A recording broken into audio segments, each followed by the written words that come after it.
évidemment, plusieurs parmi eux sont des jeunes. Des jeunes qui vivaient déjà l'enfer du marché immobilier des libéraux, après que les libéraux ont doublé le coût du logement. Ces gens-là avaient de la misère à payer leur loyer et à nourrir leur famille. Mais c'est des vraies personnes. C'est des papas qui sont retournés à leur maison pour dire à leurs enfants qu'il n'y a plus d'emploi et qu'ils vont probablement devoir vendre leur maison.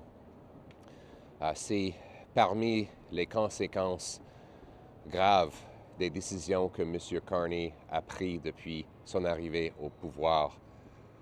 Il a promis qu'après 10 ans des libéraux que les choses allaient être différentes, mais en effet, les choses sont encore pires.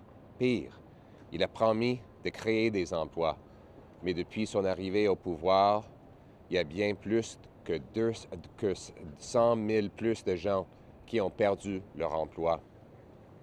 Il a promis qu'il allait réduire le coût de la vie, mais aujourd'hui, l'inflation alimentaire est plus élevée que ça a été quand M. Carney a pris le pouvoir. Encore, c'est pire le prix de nourriture aujourd'hui à cause de M. Carney qu'il y a 5 mois.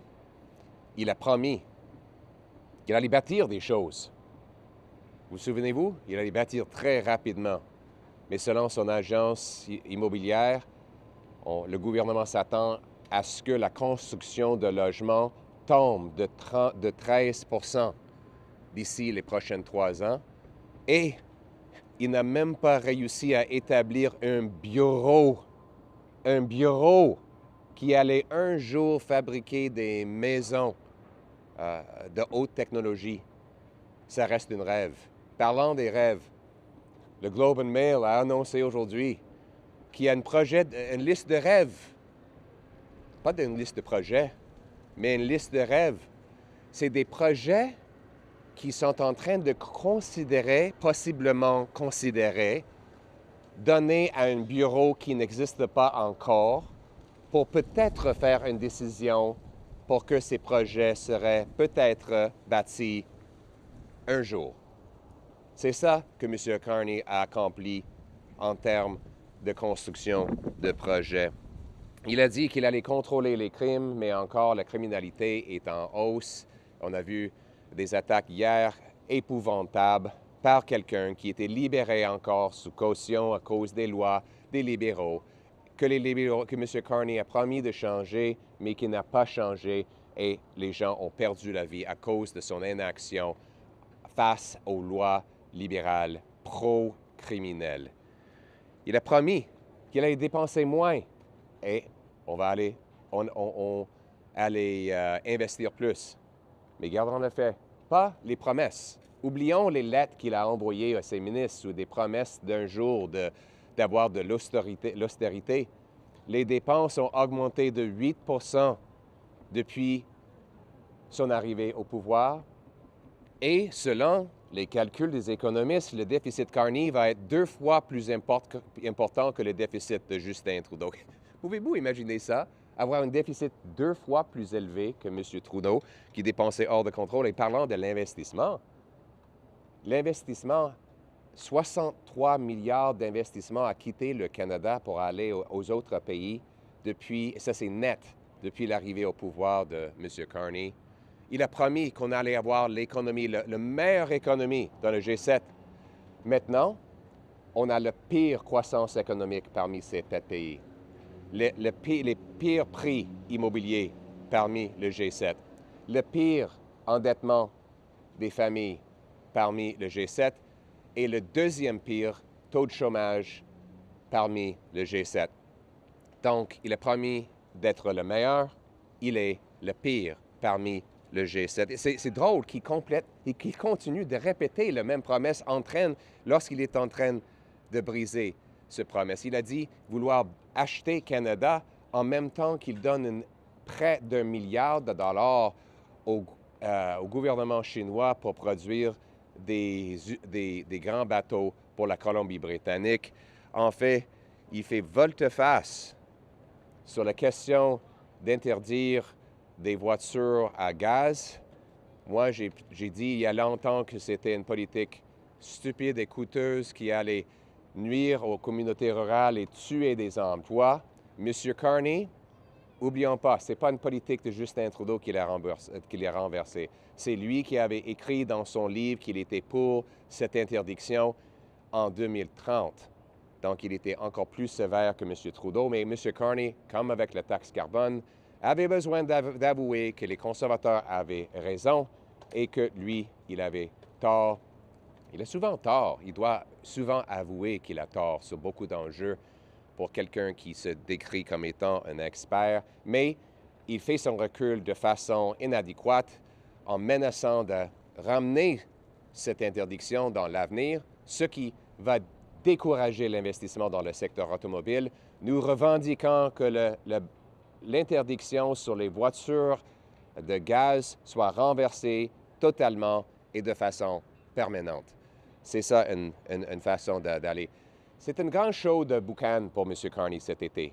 Beaucoup de choses, beaucoup de réunions, beaucoup de lettres envoyées, beaucoup d'annonces, mais rien accompli. Tout est pire.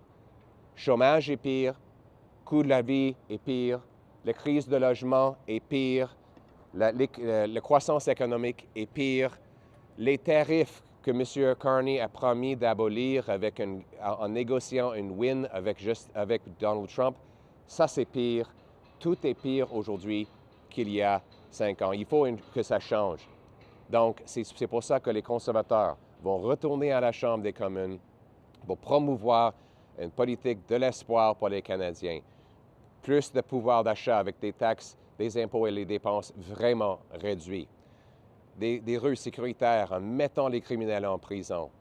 Des frontières solides en appliquant les freins sur l'immigration libérale qui est hors de contrôle et une économie autosuffisante en adaptant la loi sur la souveraineté pour inviter la construction rapide à travers le pays des grands projets, y compris de logements que les gens peuvent acheter.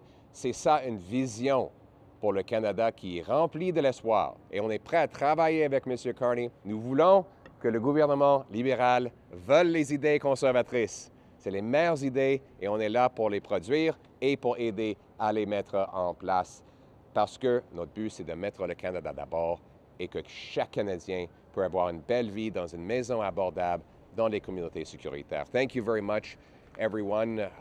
Before I get started, let me just share my thoughts and prayers with the 66,000 Canadians who lost their jobs last month. They're added to the 40,000 who lost their jobs the month before that. 100,000 Canadians lost their jobs this summer alone, having to go home to their families, their little kids, and sit around the dinner table saying they don't know how they're going to pay rent or groceries. They might have to move out of their home and find a smaller place.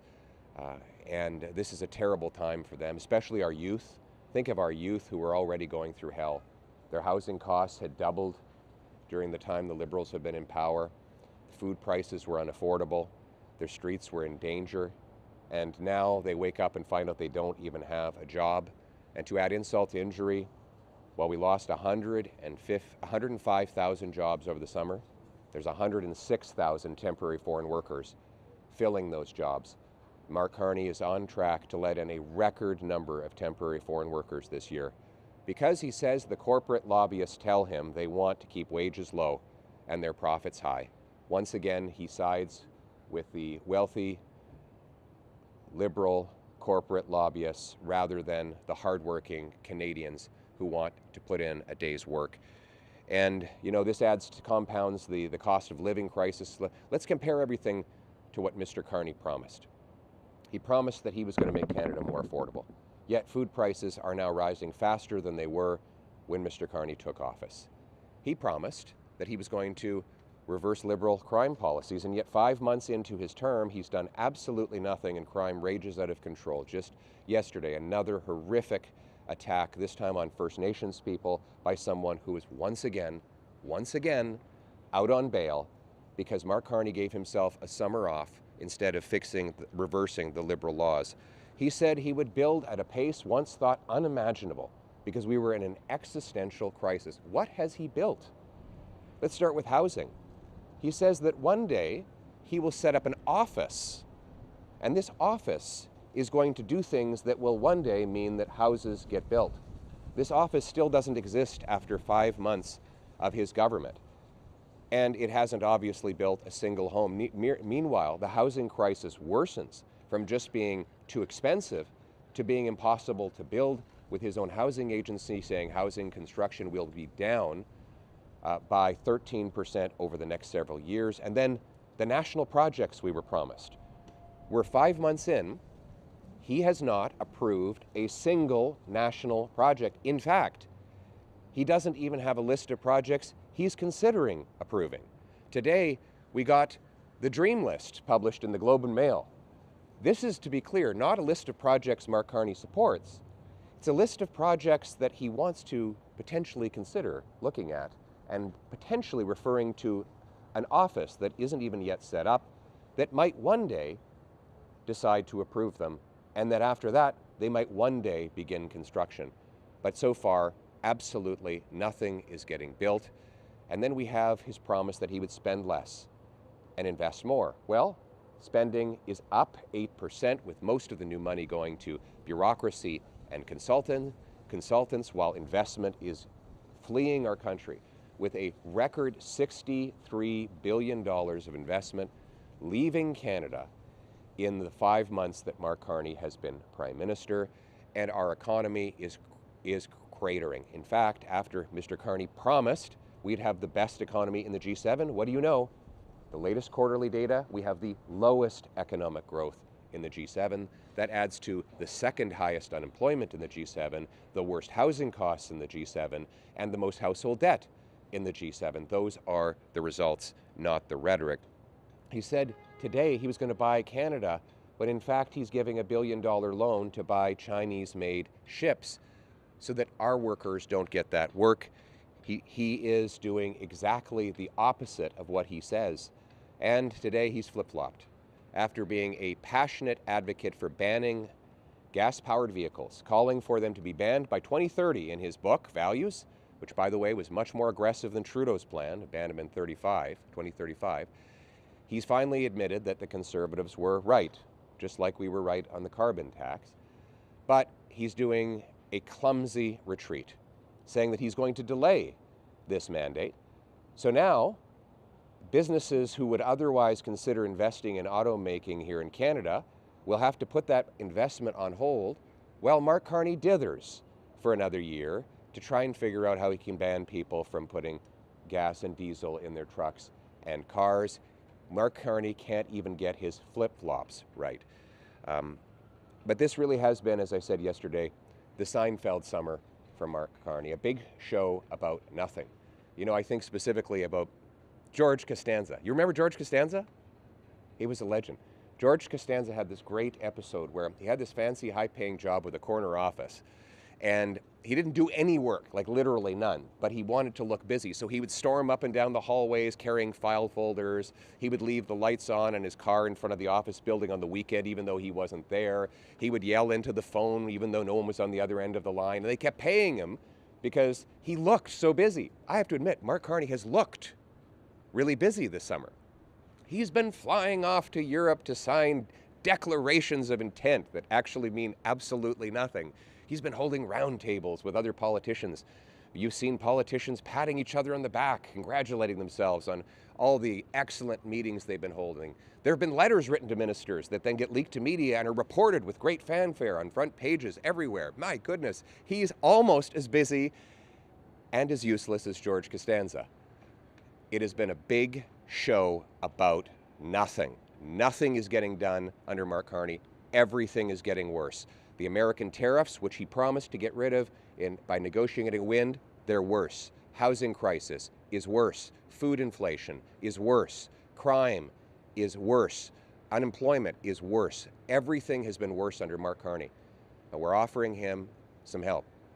Conservatives are willing to work with any member of any party to turn things around for this country. Our priorities for the fall session are stronger take-home pay with lower taxes and lower inflation, securing our borders by ending out-of-control liberal immigration, securing our streets by locking up violent criminals and a self-reliant Canada by opening this country up for business with a National Sovereignty Act that will rapidly approve pipelines, mines, LNG plants, export terminals built by the private sector without tax dollars that make money rather than take money. That's how we will make our economy strong, self-reliant, and stand on its own 2 feet. And that is how we will make this a country again where anyone who wants a job can find one. They can get a home, affordable food, meat and potatoes on the table, and a safe neighborhood with a nice Canadian flag hanging from the front porch. That's what we're working for. Let's make it happen. Parliament is coming back in just a few days. What is going to be your strategy to go vis-a-vis Mark Carney? And do you think this honeymoon period with the Liberals is going to last? Well, my strategy is to focus on putting paychecks in Canadians' pockets, putting criminals in jail, slamming the brakes on Liberal immigration, getting shovels in the ground, and getting our country back on its feet. And simply pointing out that with Mark Carney, it's been all show business and no real business. He's gotten absolutely nothing done this summer other than shuffle a lot of papers and hold a lot of meetings while Canadians lose their jobs, can't afford food, and are unable to buy homes. And we will be holding him accountable for that. But you know, we're also going to not just oppose, but propose great ideas to solve these problems so that we can make this a country, once again, where hard work is possible, that it pays off, and everyone can have an affordable, safe future. You mentioned the list of projects. It includes the dream list. It includes a pipeline from Alberta to the Pacific, which you've been advocating. What do you make of that inclusion? Okay, so to be clear, what is this list? Is this the list of things he's going to build? Is this the list of that this office is reviewing? What is this list? It's a dream list. Like we can't even. So what he said and what he's leaked to the Globe is that somebody put together a list of projects that some people who are not in the government would like to see built, that one day Mark Carney's future office will examine and consider possibly deciding on. That's what we're dealing with here. So despite the blazing headlines about a list, what this is a dream list that does not exist anywhere in reality. Mr. Carney, on the question of a pipeline to the Pacific, of course I support it.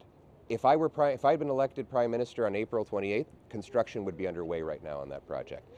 And if you question that, I'll tell you how. We already had an approved project to go from Hardisty, Alberta to Kitimat. The route, the pathway is already there. 80% of First Nations already endorsed the project. Why not get building? What's there to study? We already know that there's 2 billion people in Asia that want to buy that energy. So it's a no-brainer, and it would have been under construction today. Well, it would have been under construction 10 years ago had Trudeau not killed it, and it would be under construction if I had been chosen. Of course, this was the subject of a very big disagreement Mr. Carney and I had at the industry committee before we were both leaders. We had a big debate about it. He said he was against the Northern Gateway pipeline. I said I was for, and he was simultaneously having his company invested in pipelines in Brazil and the Middle East at the time, but not wanting to build one in Canada. That's the difference. I want to build stuff here in this country. Mais il n'y a pas eu beaucoup de détails qui ont été donnés de la part de... I'll be happy to come in. Il y a eu beaucoup d'idées, mais il n'y a pas eu beaucoup de détails qui ont été donnés de la part de Mark Carney sur la façon dont on veut se rendre plus dépendant de l'économie américaine. En même temps, il y a beaucoup de choses que le gouvernement promet de faire et qui vont durer longtemps. Ma question à vous, c'est quel message s'envoie sur l'état des négociations avec les États-Unis? Donc, vous avez dit qu'il n'y a pas eu beaucoup de détails sur le plan économique ou sur les négociations? Les deux. OK. M. Carney nous a dit qu'il fallait agir avec une rapidité sans précédent dans des élections. Mais ça fait 5 mois, il n'y a même pas un seul projet qu'il a identifié vouloir bâtir. Il n'y a aucun permis de construction pour un grand projet national. Ça fait presque un demi-an depuis qu'il est au pouvoir. Rien ne se produit, il n'y a aucun résultat, M. Carney montre une grande faiblesse face aux États-Unis et c'est pour ça que je pense qu'il a été forcé de faire des grandes concessions l'une après l'autre sans avoir aucun gain pour le Canada. Il a aussi promis, oublions, on est tous d'accord que c'est pas facile de gérer Trump. C'est pour ça que j'ai jamais dit, c'est pas moi qui a fait la promesse, c'est lui qui a dit pouvoir gérer Trump, négocier une victoire, mettre des coûts élevés. C'était ses promesses, mais il a lui-même abrogé toutes ses promesses par rapport à Trump. Il a fait totalement volte-face et il montre une grande faiblesse. C'est pour ça que dans les 5 mois de Mark Carney, les tarifs américains ont doublé sur le Canada. Donc, on est dans une pire position qu'on était quand il est arrivé au pouvoir. Ça va durer longtemps. Les Canadiens doivent se serrer la ceinture, là. J'espère qu'on va pouvoir réussir. Et nous sommes là. Mon message pour M. Carney, on est là pour travailler avec vous afin d'obtenir le meilleur deal possible avec les Américains. Il faut mettre la partisanerie à côté et mettre le Canada d'abord. This nice lady here. First Nations chiefs declared about an hour ago a First Nations-wide state of emergency for the toxic drug crisis, and they're proposing a new law that would hold criminally responsible people who sell drugs to community members where they end up dying because they're laced 15 years in prison. Would you support something like that? Yes, I would support that 100%. And I think it is appalling that this Liberal government has unleashed such a horrific drug crisis, not just on the general Canadian population, but it has hit First Nations people particularly hard. And it's really frustrating because all the chiefs that I have talked to have the common sense solution. They want to ban the drugs, lock up the drug dealers, and provide treatment and recovery services to their members. Mr. Carney and Trudeau have taken the exact opposite approach. They basically legalize these drugs. They allow soft penalties. They've reduced the penalties for the dealers who spread this poison in our streets. And I would go even further. I think there should be life sentences for anyone caught marketing or producing more than 40 milligrams. That is enough to kill 20 people. 20 people with 40 milligrams. These are mass murderers. They should be locked up. We should lock them up and throw away the key. And we should provide compassionate treatment to get the victims off these drugs. On canola, do you, Scott Moe had said yesterday that if it was up to him, Saskatchewan would remove the tariffs on EVs from Chinese EVs in hope that China might remove tariffs on the canola sector. If it was up to you, would you do the same thing? No, I don't believe that is the right way to go. I think that, first of all, China wants these electric vehicles to be roving surveillance operations on our streets. And in 10 years, God forbid, there's a conflict, and then there's millions of those vehicles surveilling our population in our streets. That would be a strategic problem for our country. So I respect Scott Moe. He's a great premier. I just respectfully disagree with this point. What I would do instead is I would cancel the $1 billion loan the Liberals are giving under Mark Carney to buy Chinese-made ships. I would say to the dictators in Beijing, you are not going to be selling $1 billion of ships to our country when you are unlawfully and unfairly targeting our canola producers with tariffs. Selon vous, est-ce que c'est une décision politique aujourd'hui? Vous aviez une campagne de prévue là-dessus pour la rentrée, puis en même temps, est-ce que ça vient aussi vous couper un peu l'herbe sous le pied? Oui, les conservateurs ont encore gagné un débat sur un enjeu. On a gagné le débat. Et chaque fois, c'est le même. Peut-être on devrait commencer à se souvenir du fait que c'est les mêmes étapes. Poilievre dit quelque chose. Tout le monde capote en disant que c'est tout arrageux ce que Poilievre dit. Puis, quelques mois ou quelques années plus tard, on dit OK, peut-être Poilievre avait raison. Et c'est ça qui arrive maintenant encore. On était contre la taxe carbone. M. Carney était pour, mais il avait besoin de faire volte-face. On a fait les mêmes arguments sur l'inflation, la criminalité, les drogues et maintenant l'immigration. Et les libéraux vont être forcés de faire volte-face plus tard.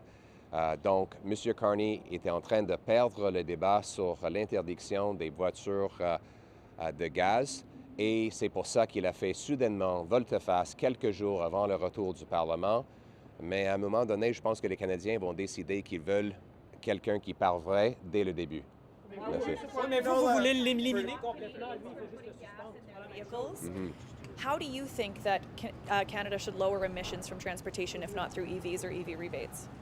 We should export our clean energy to the world.